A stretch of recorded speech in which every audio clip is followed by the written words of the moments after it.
Ulangan 3 ayat 23 sampai dengan ayat 29. Musa tidak diperkenankan memasuki tanah Kanaan. Juga pada waktu itu aku mohon kasih karunia daripada Tuhan. Demikian.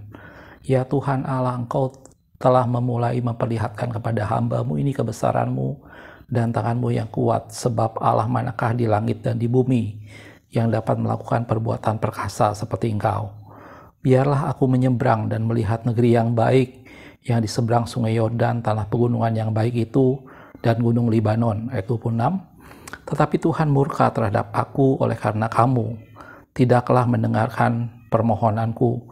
Tuhan berfirman kepadaku, cukup, jangan lagi bicarakan perkara itu dengan aku. Ayat 27. Naiklah ke puncak gunung Pisga dan layangkanlah pandanganmu ke barat, ke utara, ke selatan, dan ke timur.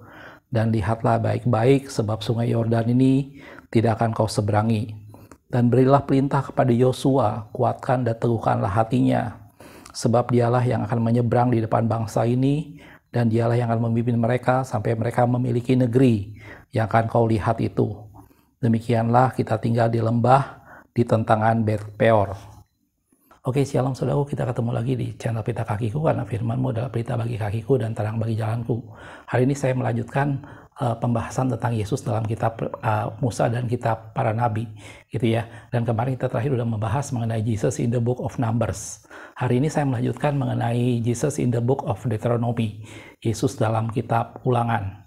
Ayat yang perlu kita baca adalah salah satu bagian penting yang nanti saya akan bahas banyak. Bagaimana kitab Ulangan ini sangat terfokus pada satu kenyataan, pada satu realita, bagaimana Musa berpisah dengan umat Tuhan karena Musa tidak boleh memasuki tanah perjanjian. Sebelum saya bicara lebih jauh, kita akan lihat sedikit latar belakang dari kitab Ulangan ini, saudaraku ya. Kitab Ulangan ini bukan berarti, kata ulangan di sini bukan berarti Anda bayangkan seperti orang ujian, saudaraku ya. Jadi, tapi Ulangan ini bicara soal sesuatu yang diulangi, sesuatu yang disalin ulang, sesuatu yang ditulis kembali, gitu ya. Dan Ulangan ini berisi perkataan-perkataan Musa terakhir pada saat Musa hendak berpisah dengan umat Tuhan. Karena itu orang Yahudi atau orang Ibrani pada waktu itu menyebutnya dengan kata Devarim, yang artinya the words of Moses. Jadi kalau kemarin Numbers, orang Yahudi menyebutnya dengan kata Bamidbar, in the wilderness, maka kata bilangan ini mereka menyebutnya dengan Devarim, yang artinya adalah the words of Moses, perkataan-perkataan Musa, gitu ya.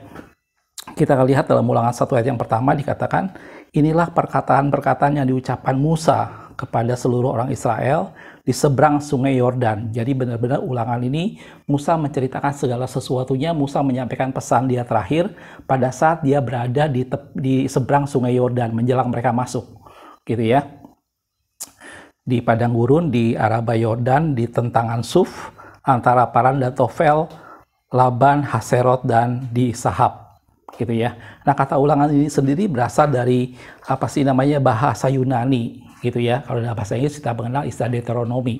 Itu berasal dari kata bahasa Yunani, yaitu Deuteronomion, yang artinya adalah sesuatu yang ditulis ulang, sesuatu yang disalin kembali, gitu ya. Dan Indonesia mengambil kata dari sana, dan itulah kitab Ulangan. Penulisan latar belakang kitab Ulangan saya pernah jelaskan kalau sebelumnya pada kitab Keluaran itu adalah pada saat Musa lahir dan kemudian mereka keluar sampai akhirnya mereka sampai di Sinai, dan kemudian Bait Allah dibangun, tabernakel dibangun di sana, gitu ya. Mulai kemudian di sana masuk ke dalam kitab Imamat pada saat itu bahwa mereka berada di Gunung Sinai, peraturan-peraturan mengenai peribadatan. Setelah kitab Imamat masuk kitab Bilangan, bagaimana itu berada mereka selama 40 tahun di padang belantara, dan sampai terakhir mereka sampai di dataran Moab, dan tinggal mereka menyeberang ke sungai Yordan, mereka masuk tanah perjanjian. Itu kemarin di Bamidbar atau kitab Bilangan, dan di sana terjadi 2 kali penghitungan ulang, yaitu pada yang kedua pada saat menjelang mereka mau masuk tanah perjanjian. Dan kitab Ulangan ini settingnya berada pada saat mereka berada di Moab, mereka berada persis di seberang sungai Yordan sebelum mereka masuk. Dan saat ini adalah, pada kitab Ulangan ini adalah momen-momen di mana Musa menceritakan ulang semua pengalamannya, dan sekaligus Musa mengucapkan kalimat perpisahan dengan umat Tuhan karena Musa dilarang menyeberang sungai Yordan. Sehingga Musa disuruh naik ke atas puncak gunung Pisga atau puncak gunung Nebo, dan dia suruh melayangkan pandangan matanya utara, selatan, barat, dan timur, dan Musa suruh melihat itulah tanah perjanjian. gitu ya. Dan Musa juga diminta Tuhan untuk mempersiapkan menguatkan hati Yosua karena Yosua yang akan memimpin mereka masuk tanah perjanjian. Itu settingnya dari peristiwa dari kitab Ulangan ini, gitu ya, Deuteronomi, gitu ya. Orang Ibrani tadi saya bilang dia menyebutnya dengan kata Devarim. Oke. Nah, kalau kita bicara Jesus in the book of Deuteronomy, Yesus dalam kitab Ulangan, sebelumnya memang saya pernah membahas beberapa hal. Bagaimana pada kitab Ulangan ada beberapa titik di mana pada waktu itu Musa menyampaikan suatu nubuatan tentang pribadi Yesus, gitu ya. Yang pernah saya bahas mengenai Yesus dengan Musa adalah bagaimana waktu itu Musa bernubuat bahwa seorang nabi akan dibangkitkan di tengah-tengahmu sama seperti aku dan dia adalah saudaramu, gitu ya. Dan itu yang seringkali orang bicarakan apabila kita ngomong kitab Ulangan Jesus in the book of Deuteronomy, gitu ya. Mungkin saya ambil satu ayat sedikit untuk mengingatkan kembali tentang bagaimana Musa bernubuat tentang satu pribadi Yesus, gitu ya. Dalam Ulangan 18 ayat yang ke-15 dibilang, seorang nabi dari tengah-tengahmu, dari antara saudara-saudaramu sama seperti aku, akan dibangkitkan bagimu oleh Tuhan Allahmu. Dialah yang harus kamu dengarkan.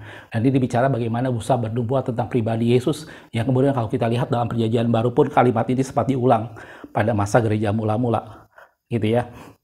Dan ini menjadi suatu pribadi bagaimana Musa bernubuat tentang pribadi Yesus. Lebih jelasnya Anda bisa lihat video saya tentang Musa dan Yesus. Dari sana ada 9 hal yang mirip antara pribadi Musa dan pribadi Yesus, gitu ya. Selain bagaimana nubuatan Musa tentang pribadi Yesus, dalam kitab Ulangan juga kalau kita lihat Ulangan pasal 19, di sana Allah memberikan perintah kepada Musa, apabila nanti Yosua memimpin mereka masuk tanah perjanjian, maka harus dibuat kota perlindungan. Jumlah kota perlindungan ini ada 6, 3 di sebelah barat Sungai Yordan dan 3 di sebelah timur Sungai Yordan. Kota perlindungan ini sebenarnya adalah kawasan dari kepunyaan suku Lewi nantinya, gitu. Dan itu dibuat kota perlindungan karena apabila di sana ada seorang yang membunuh secara tidak sengaja, maka mereka bisa lari ke kota perlindungan sehingga mereka tidak bisa dituntut oleh penuntut darah. Lebih jelasnya lagi silakan Anda lihat video saya tentang Yesus kota perlindungan, dan ini bicara juga soal pribadi Yesus. Itu 2 hal yang biasanya kita lihat, kita sorot apabila kita lihat Yesus dalam kitab Ulangan. Bagaimana Musa bernubuat tentang seorang nabi, bagaimana pada kitab Ulangan pasal 19 diatur mengenai kota-kota perlindungan, gitu ya. Tapi saya tidak akan bicara lebih banyak lagi soal itu karena sebenarnya kitab Ulangan bicara soal sesuatu yang melankolis, gitu ya. Kitab Ulangan bicara soal sesuatu yang cukup dramatis, bagaimana pada waktu itu Musa yang sudah 40 tahun menemani umat Tuhan, pada saat itu Musa harus berpisah.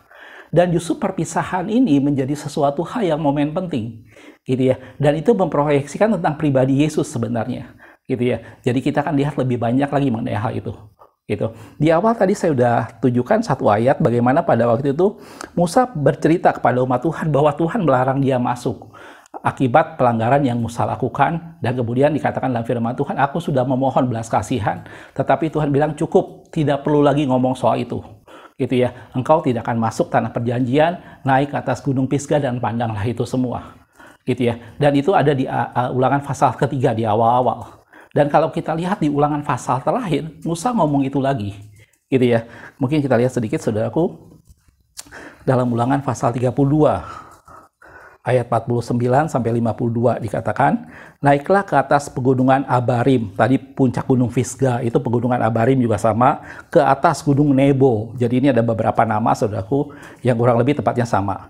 Yang di tanah Moab, ya, itu adalah kawasan terakhir sebelum mereka nyebrang.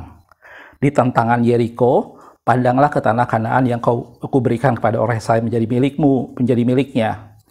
Kemudian engkau akan mati di atas gunung yang akan kau naiki itu, supaya engkau dikumpulkan dengan kaum leluhurmu sama seperti Harun kakakmu sudah meninggal di gunung Hor dan dikumpulkan kepada kaum leluhurnya. Oleh sebab kamu telah berubah setia terhadap aku di tengah-tengah orang Israel, di dekat mata air Meriba di Kades di padang gurun Sin. Oleh sebab engkau tidak menghormati kekudusanku di tengah-tengah orang Israel. Engkau boleh melihat negeri itu terbentang di depanmu, tetapi tidak boleh masuk ke sana, ke negeri yang diberikan kepada orang Israel.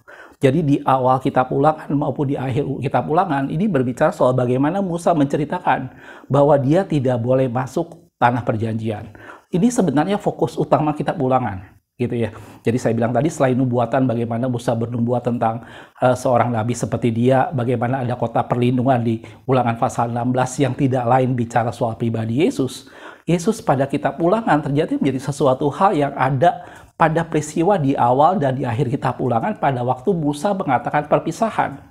Dan saya bilang ini momen-momen yang melankolis yang ada pada kitab Ulangan, dan bagaimana pada waktu itu kemudian umat Tuhan meratapi kematian Musa, gitu ya. Dan ini menjadi satu perpisahan yang sangat-sangat dramatis antara umat Tuhan dengan Musa.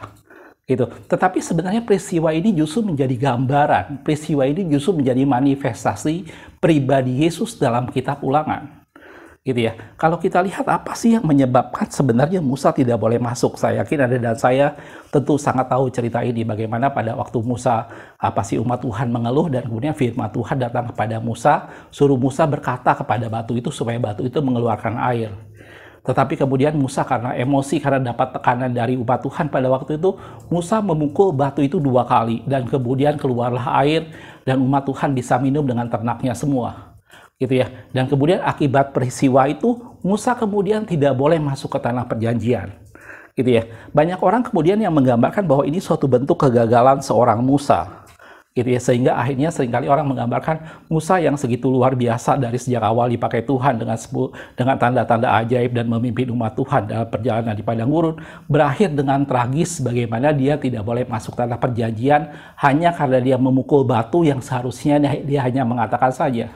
Gitu ya. Statement ini agak mengusik saya karena saya berpikir apakah sebegitu besar dosa Musa sehingga Musa yang sepanjang hidupnya berkenan kepada Tuhan, bahkan dalam firman Tuhan digambarkan tidak ada orang yang lebih lemah lembut hatinya selain daripada Musa.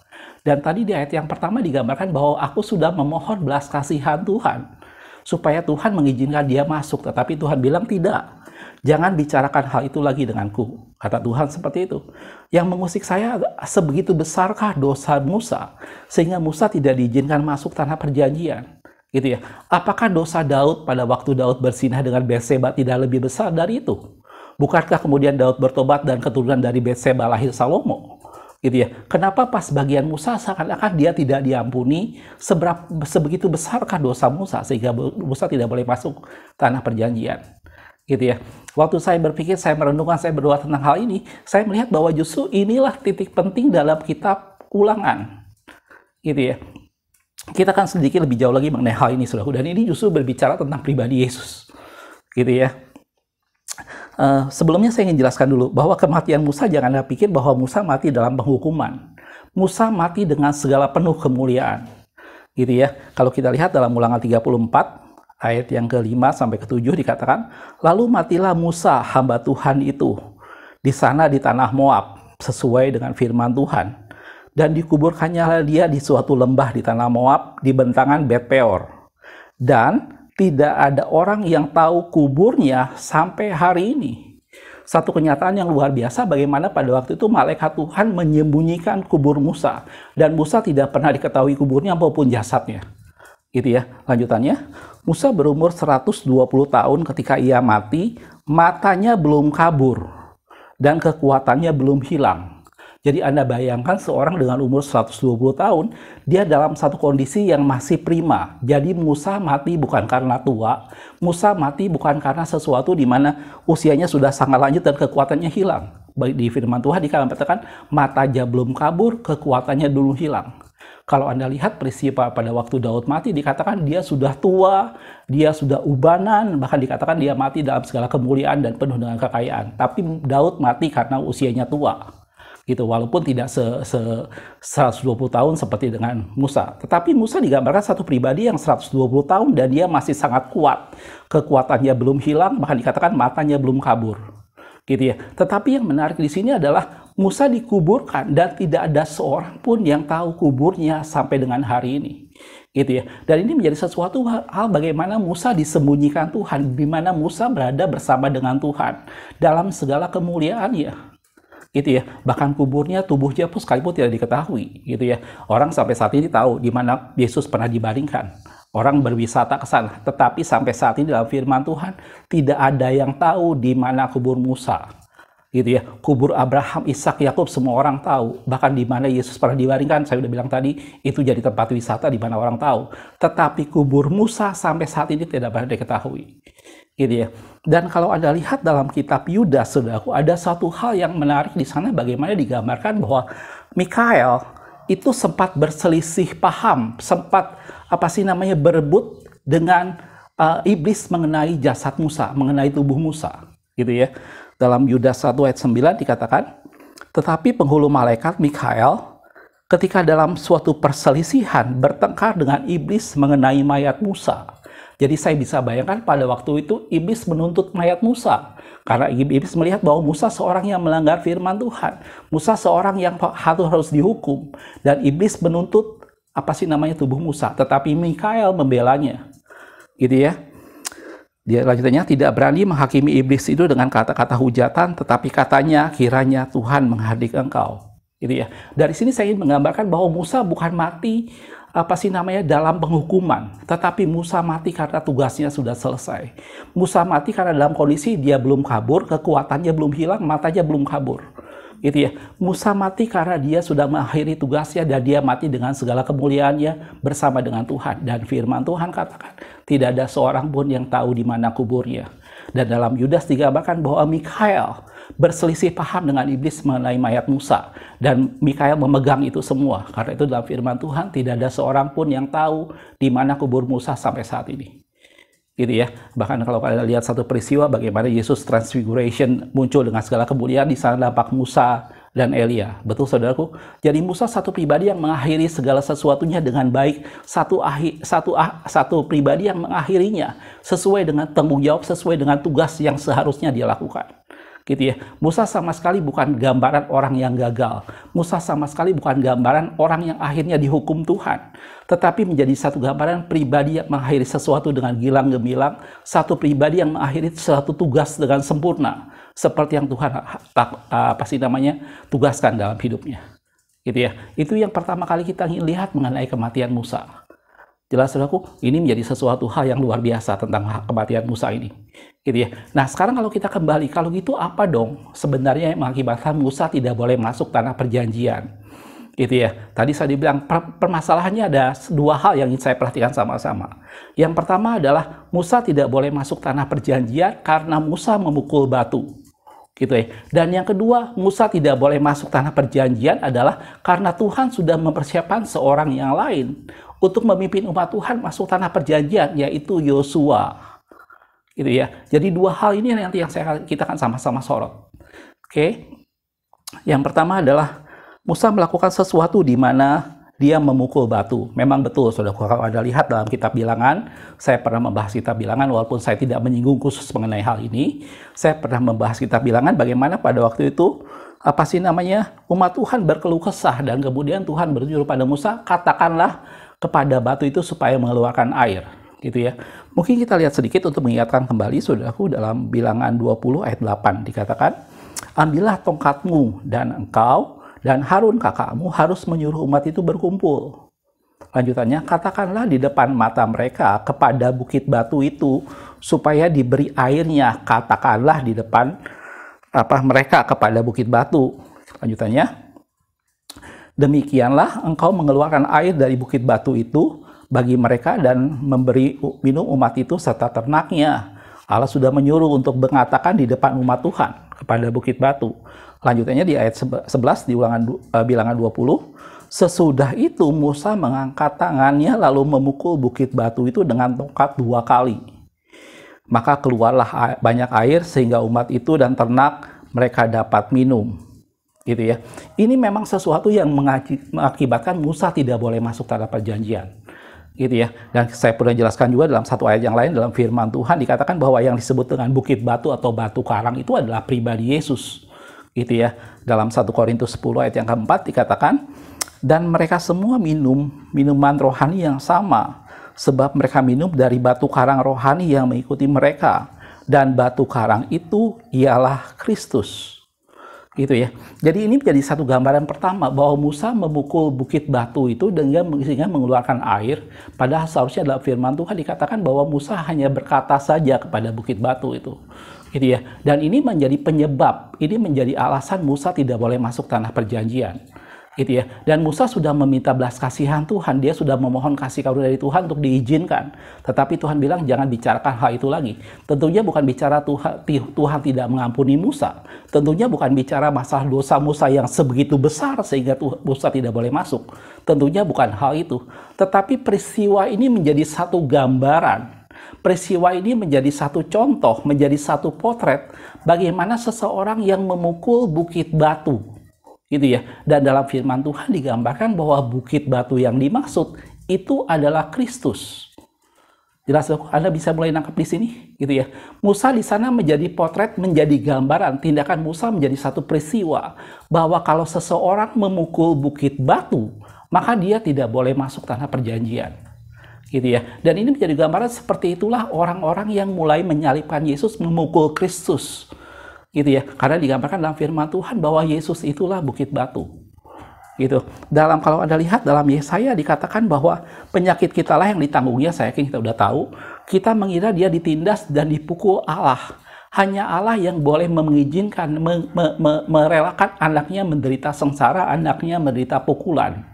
Gitu ya. Tetapi Allah melarang siapapun melakukan itu. Karena itu dalam firman Tuhan Yesus bilang, aku datang untuk mati, tetapilah celakalah orang yang oleh karenanya aku diserahkan.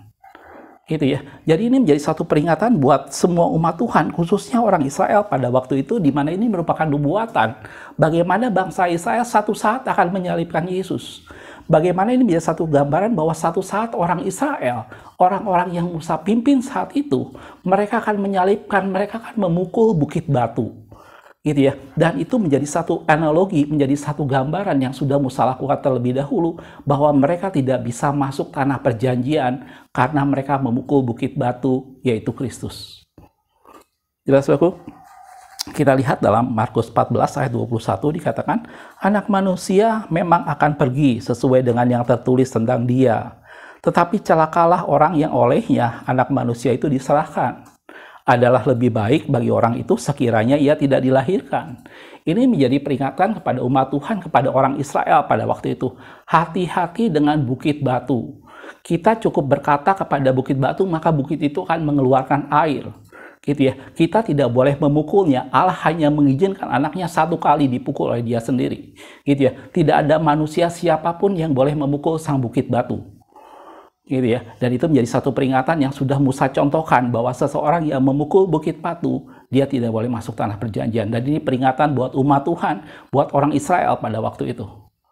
Gitu ya. Dan yang kedua digambarkan bahwa itu dipukul 2 kali. Ini sesuatu yang salah, saudaraku.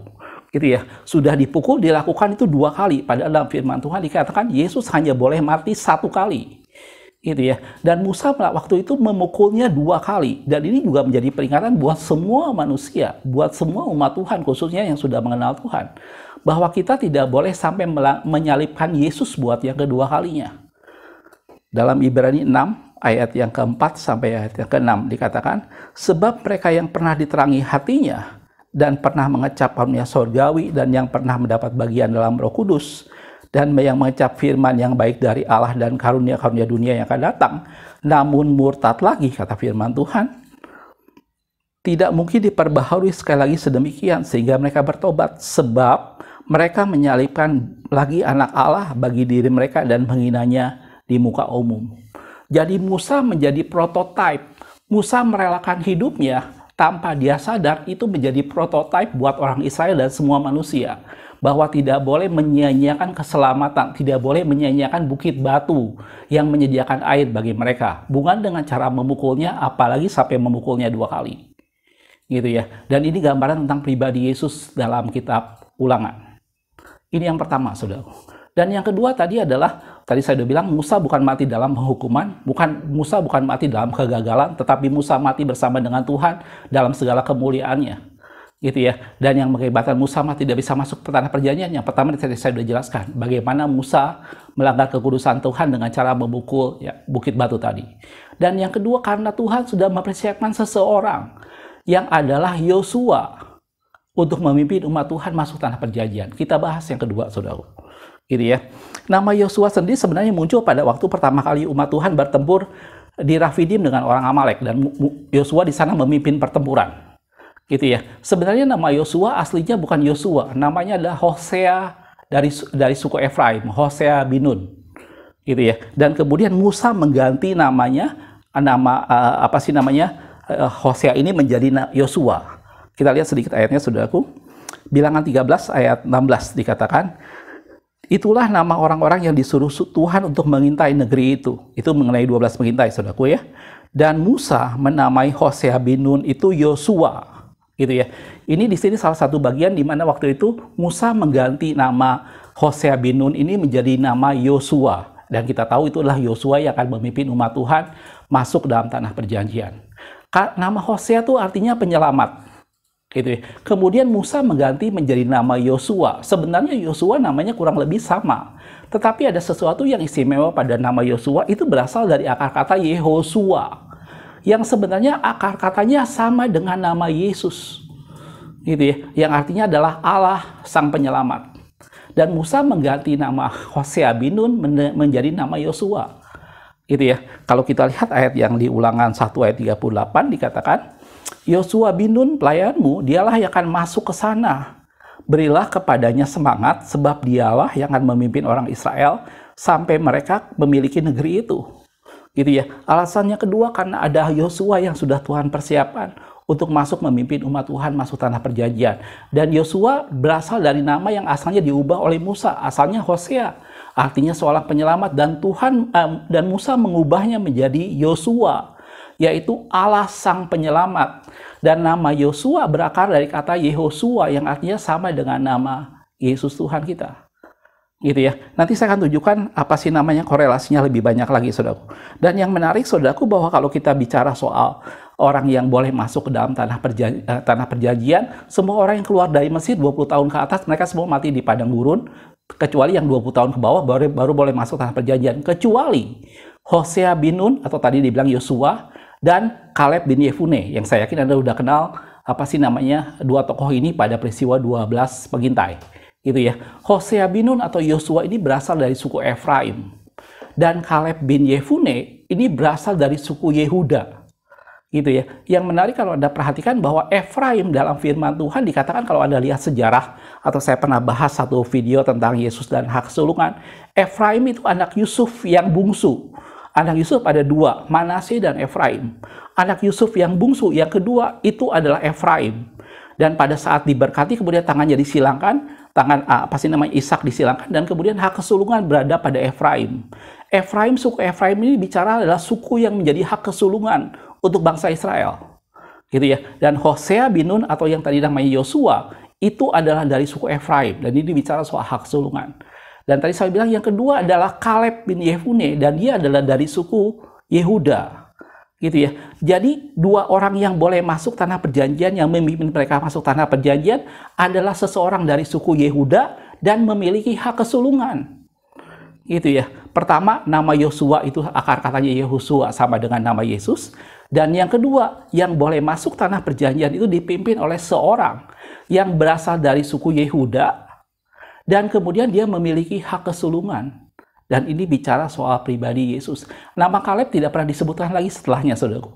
Nama yang difokuskan selalu nama Yosua, karena itu kitab selanjutnya setelah dari Ulangan ini adalah kitab Yosua, gitu ya. Dan Yosua bicara soal akar kata yang sama dengan Yehosua, yaitu nama Yesus sendiri, gitu ya. Kalau kita lanjutkan sedikit, saudaraku, kenapa hal ini menjadi sesuatu hal yang penting? Oke, sebelum saya masuk sana, mungkin kebetulan saya teringat.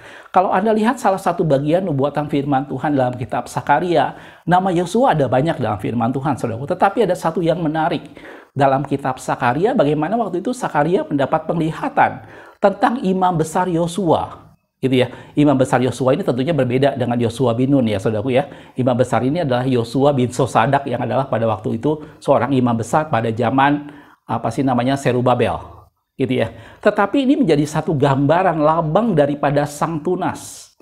Kita lihat ayatnya, saudaraku, dalam sebentar, saudaraku.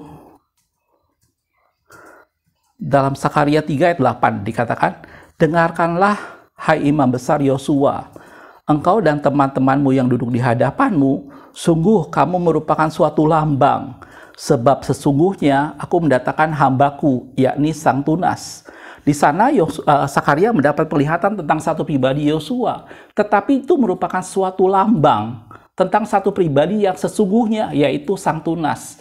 Dan ini bicara soal pribadi Yesus, gitu ya. Ayat yang lain kalau Anda lihat di Ibrani pasal 4, gitu ya. Mungkin ayatnya sangat banyak, saudaraku. Tolong Anda bisa baca, Anda bisa pelajari pelan-pelan.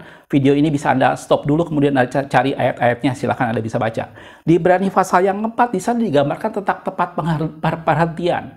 Dan kemudian digambarkan bahwa Yosua itu sebenarnya tidak berhasil memimpin pada perhentian yang sesungguhnya. Yosua yang adalah pembantu dari Musa, itu sebenarnya sama sekali tidak membawa umat Tuhan pada perhentian yang sesungguhnya. Karena perhentian yang sesungguhnya itu bukan dipimpin oleh seorang Yosua yang adalah pembantu Musa, tetapi Yosua yang adalah memiliki hak kesulungan dari suku Israel, dari suku Yehuda, seorang Yosua yang adalah lambang dari gambaran Sang Tunas yang berasal dari akar kata Yehosua. Kita akan lihat ayatnya, saudaraku. Ibrani 4 ayat yang ke-8. Dikatakan, sebab andai kata Yosua telah mereka masuk ke dalam tanah perhentian, pasti Allah tidak akan berkata-kata kemudian tentang suatu hari lain. Di sana digambarkan bahwa kalau Yosua memang sudah berhasil, Allah nggak akan ngomong apa-apa lagi. Tetapi yang terjadi adalah Allah selalu bicara tentang suatu tempat perhentian. Artinya apa? Yosua yang adalah seorang pembantu Musa, itu adalah sebuah gambaran tentang suatu pribadi yang memimpin pada tanah perjanjian. Pemimpin sesungguhnya pada tanah perjanjian itu bukan Yosua bin Nun. Pemimpin sesungguhnya adalah Yosua yang adalah seorang imam besar, yang adalah lambang gambaran Sang Tunas, yang adalah memiliki hak kesulungan dan berasal dari suku Yehuda. Itulah Yosua yang sesungguhnya, dan itu adalah gambaran pribadi Yesus. Jadi peristiwa inti dari kitab Ulangan ini menggambarkan tentang Musa yang tidak boleh masuk tanah perjanjian karena dua hal. Musa memukul bukit batu yang menggambarkan tentang satu pribadi yang memukul pribadi Yesus, satu pribadi yang menyalibkan Yesus dan tidak boleh masuk tanah perjanjian. Dan yang kedua, ini menjadi satu gambaran bagaimana yang memimpin umat Tuhan masuk tanah perjanjian bukan seorang gembala besar, bukan seorang nabi besar, bukan seorang tokoh seperti Musa. Tetapi yang memimpin sesungguhnya umat Tuhan masuk tanah perjanjian adalah seorang Yosua. Dan dia adalah memiliki hak kesulungan dan dia berasal dari suku Yehuda. Dan dia adalah satu pribadi yang menjadi gambaran pribadi Sang Tunas. Dan itu diberi nama Yosua, bukan lagi Hosea. Walaupun namanya artinya sama, tetapi pribadinya jauh berbeda. Yosua yang dimaksud di sini adalah satu pribadi, yaitu Yehosua, yaitu adalah Yesus sendiri. Dan dalam firman Tuhan dikatakan kalau Yosua sudah berhasil, maka Tuhan tidak akan ngomong apa-apa lagi soal tempat perhentian. Tetapi Yosua yang sesungguhnya adalah pada pribadi Yesus. Gitu ya. Hal yang kedua ini menjadi sesuatu hal yang penting, saudara. Karena apa? Yang pertama ini memporandakan, merontokkan keegoan orang Yahudi tentang supremasi Musa. Gitu ya. Orang Yahudi menganggap bahwa Musa itu satu tokoh yang sangat besar dalam kehidupan mereka. Satu tokoh yang tiada duanya, yang tidak tersaingi dalam kehidupan mereka. Dan di sana Yesus mencoba membuktikan dan firman Tuhan mencoba menunjukkan bahwa tidak ada manusia siapapun yang bisa memimpin seseorang atau satu bangsa masuk tanah perjanjian selain daripada Yesus. Musa sekalipun tidak bisa melakukan hal itu. Gitu ya. Kalau kita lihat dalam firman Tuhan, saudaraku, beberapa hal bagaimana orang Yahudi sangat membanggakan pribadi Musa. Gitu ya.